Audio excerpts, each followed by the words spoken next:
राम राम। सुंदरकांड की ये अति सुंदर कथा अब दोहा 25 से आगे बढ़ती है।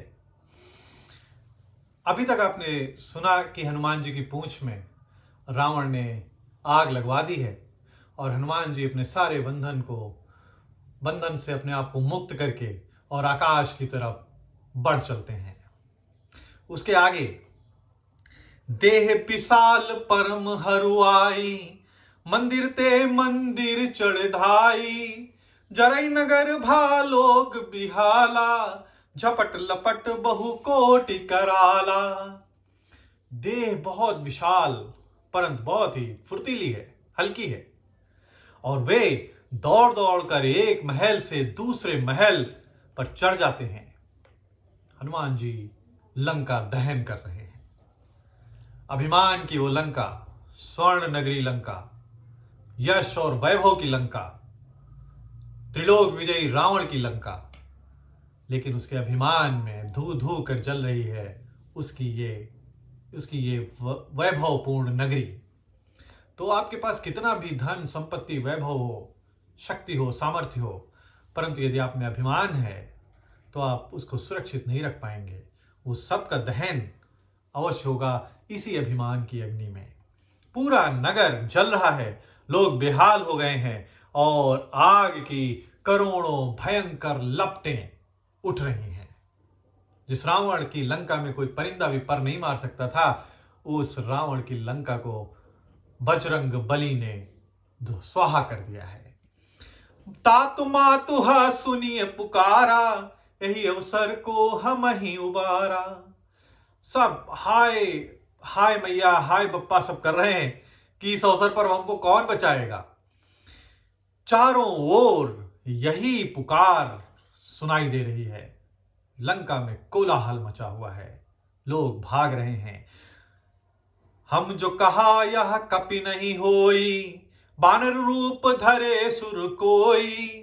सब आपस में बात कर रहे हैं कि हम तो पहले ही कह रहे थे कि ये वानर नहीं है। वानर को तो वो लोग को समझते ही नहीं थे ना। वो कह रहे कि कह रहे थे कि ये वानर नहीं है, बल्कि वानर का रूप धरे हुए कोई देवता है जो पूरी लंका को तहस नहस कर दे रहा है।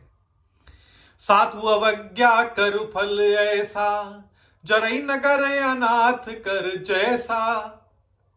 पूरा जो नगरी है साधु के अपमान का यही एक फल है कि नगर अनाथों की तरह जल रहा है।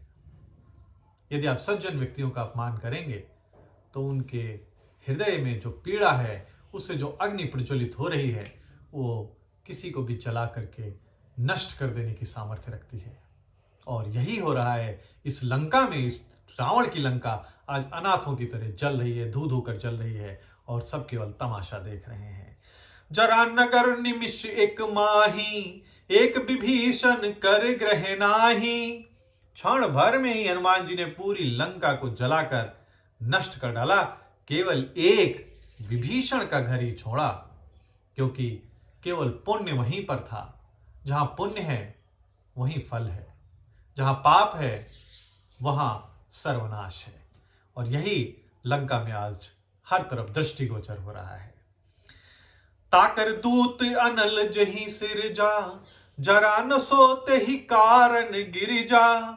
शिव जी सीता मैया माता पार्वती को यह कहानी सुनाते हुए कह रहे हैं कि हे पार्वती, जिन्होंने अग्नि को बनाया, हनुमान जी उन्हीं के तो दूत हैं, नारायण के ही तो दूत हैं, और इसके कारण ही वो अग्नि से नहीं जले।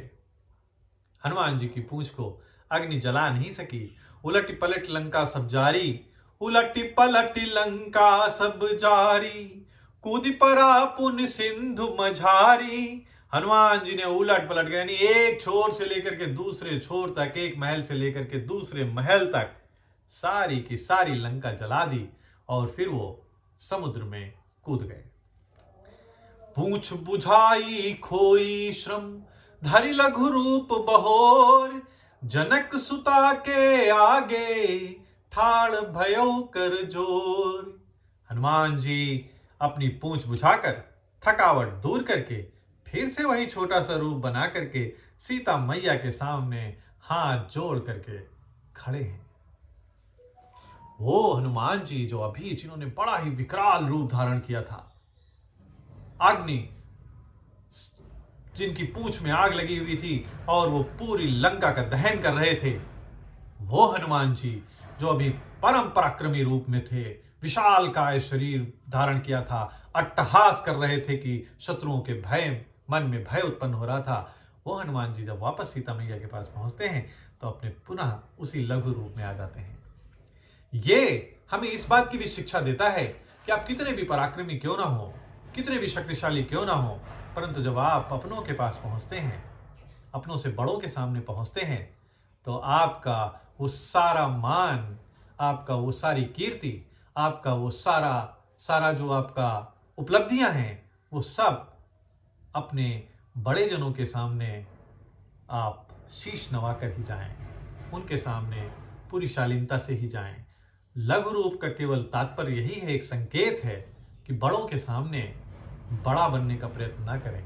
बड़ों के सामने सिर झुका कर जाएंगे तो आशीर्वाद ही आपको प्राप्त होगा।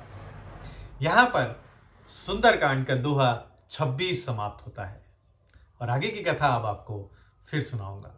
तब तक के लिए जय श्री राम।